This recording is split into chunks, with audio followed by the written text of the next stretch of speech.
Oh, Bulldogs.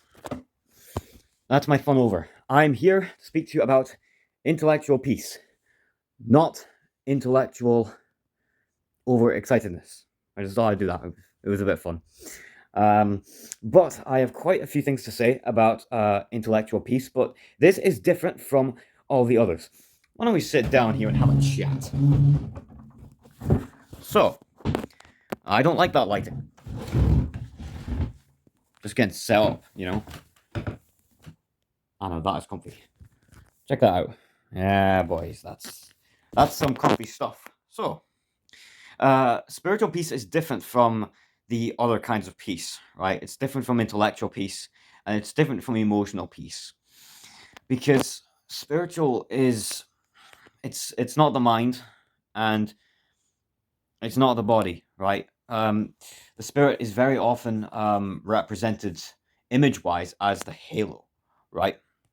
But yeah, so spiritual peace, as a definition, right, is like the cornerstone or the background beliefs, concepts, and ideas that we hold that then give us a sense of grounding, if that makes sense, right? So this video is going to be different from the others. It's not exactly an advice video, right? I've given you guys a little bit of advice in the other two videos, right? And in the ones to come. But this one is more of an explanation. And I'm going to be giving examples in this video. It might not be as long as the others, and that's fine. There is far more because there's far more in-depth ways that we can look into this, and I don't want to give you guys a whole course in just a few videos. And if you do want that, then tough, deal with it, right? So it's funny, right? Because intellectual and emotional peace are related. They're like interlinked in a way. I'm holding my phone up, so I can't bring my other hand here to interlock my fingers. But it's those two are interlinked in a way that intellectual peace is not. Because if you're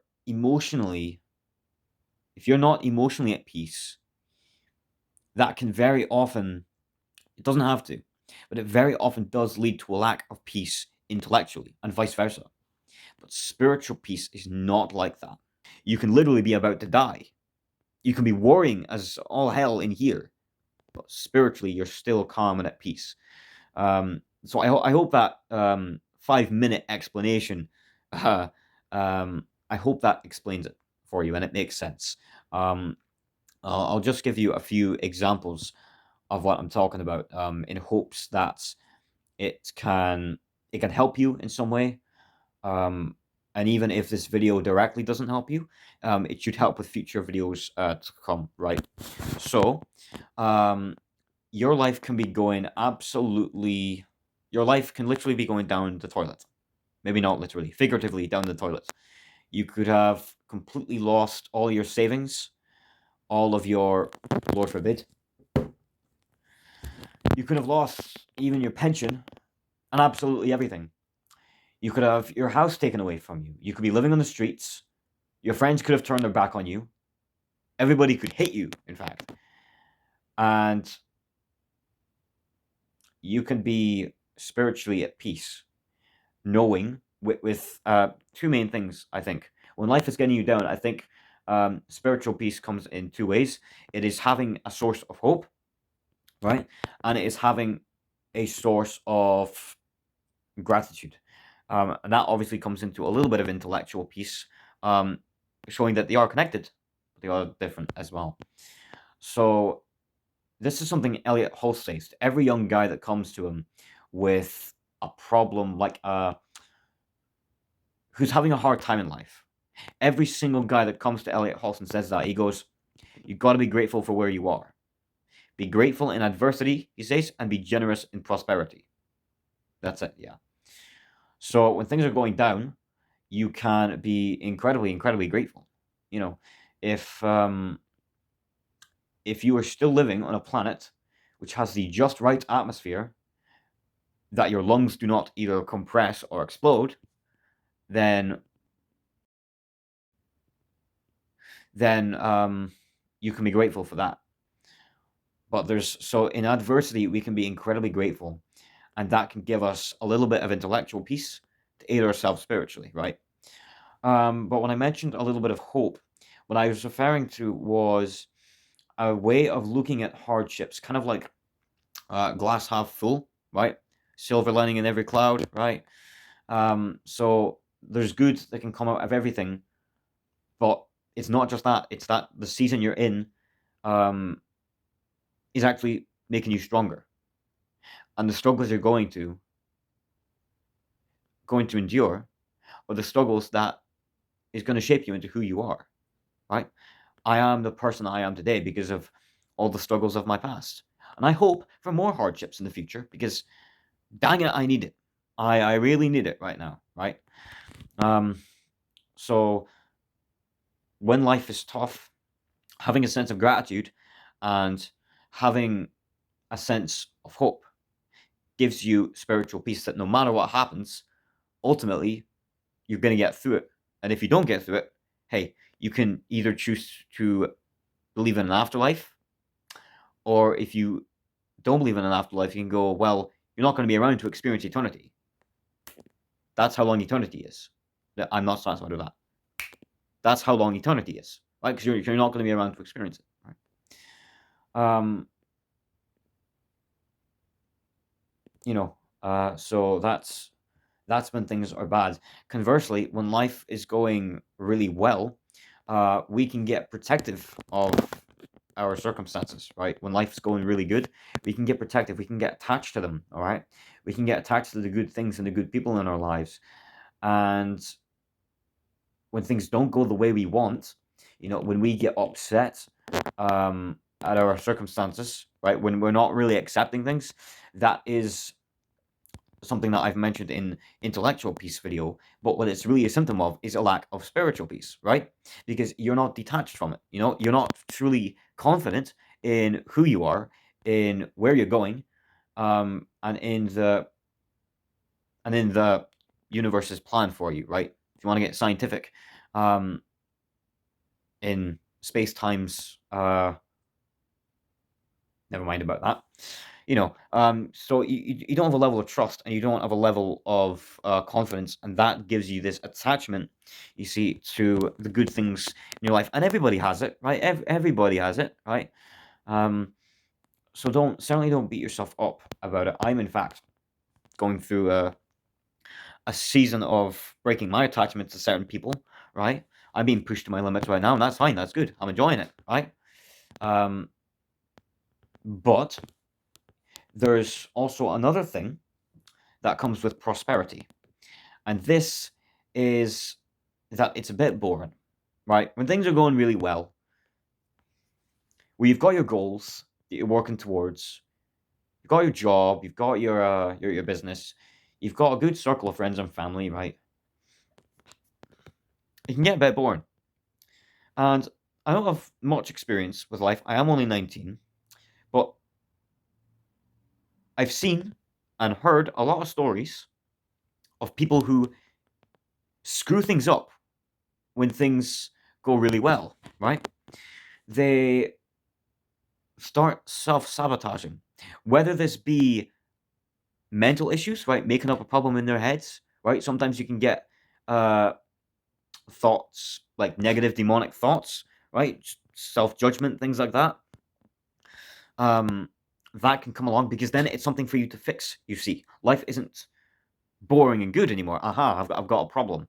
Or maybe you make a business decision that your gut is telling you is going to be really bad, but life's going so well. So you make the decision anyway. Subconsciously, that's what you're thinking. But logically, you're just going, I feel like I want to make this decision. I'll make this business choice. And it ends up making things really difficult. But then, of course, you got something to do. And this is a part of the human condition that we need to learn how to manage. And it's not as difficult as what it sounds. It is it's having the strength not to be effeminate, right? That's what it is. If you don't know what effeminacy is, it's not being feminine. That's a lie. Effeminacy and feminine is not the same thing. Effeminacy, as described by, who was it? Some Catholic priest, I think. Saying he was a saint. I don't know, but some saint, a very big influential saint, defined effeminacy as man or woman's attachment to pleasure in avoidance of that which is arduous, right? So things are going well, and the pleasurable thing to do is to give yourself a problem so that you feel like you're solving something rather than just mundanely going along with the flow. Even if it's something you're enjoying, it can be difficult. It's if you don't have a problem, that boredom starts to come in no matter what you're doing, right? So effeminacy is you then choosing to seek that pleasure of making a problem over um, over sticking with the plan and what you're doing, right? Sticking with and being grateful for the prosperity you're in, right? And that is the trap, and spiritual peace can help with that, right? So if you have the hope and the foreknowledge that life works in seasons, and that you are going to get challenges, you are going to get more problems, right, that you can solve, then this can be a center point for you that when you do start to screw things up, you can remember, right? You can come back to this place of peace and calm, and you don't need to screw things up when things are going well.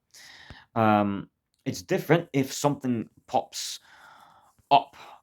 Sometimes in these times of life, something maybe from your past can pop up that you haven't dealt with.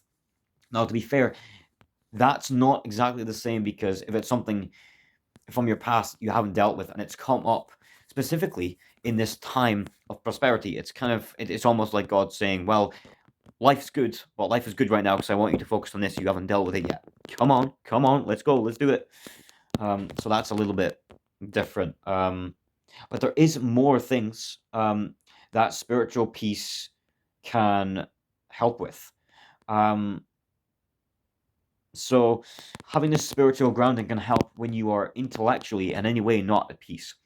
So um, when you are something's going on in your mind, some kind of judgment, some like negative judgment, some kind of, let's say, worry, some kind of victimhood you may be experiencing, right? Because none of us, not even John himself, has fully gotten rid of the victim mindset. So you may be feeling like a victim, right? Thinking victimized thoughts, and you may be struggling to take responsibility and to actually get rid of that victim mindset in that moment, in that season rather. And when you are in these negative periods intellectually, your intellectual peace can come from a sense of confidence in yourself, right? Confidence in who you are, who you've become, what you're capable of, things like that. It can come from a hope of a better future, hope of a future, hope of things changing, because that's how life works. It can come. Um, what else? I was going to say something else, my guys. Um, when you're in this negative place, then your intellectual peace can come in. It can be a reminder of your value as a human being, right? This is a metaphor that I love. When times are going tough, seagulls sing through the worst storms, right? And little birds will chirp in the morning, even if it's raining down, pouring it down with rain. They'll still sing, right? And they are nowhere near as intelligent or as valuable as we are, right? So why worry? Why get all caught up, right? So you can remind yourself of that when your mind is all withered up, right? And I hope through these examples, you are starting to understand what spiritual peace is. It is your grounding, your rock and foundation. That is what spiritual peace is. Um, I know this video has been a little bit different, my boys, but I hope it's been of some benefit to you. We can go more in depth in future videos into how we can use spiritual peace in different ways. Some other good examples that we can study and learn from. We can speak about different beliefs, different truths that can give us spiritual peace. And yeah, that's all for me tonight. So thank you so much for watching again. Leave any comments, any queries, put them all down below. I would love to start a course, like an online course for this at some point. Not in the too distant future. Hopefully. I don't know. I'd probably put it free to begin with because I want to get into the mood swing of that, and I would eventually want to create a business out of doing courses. But yeah.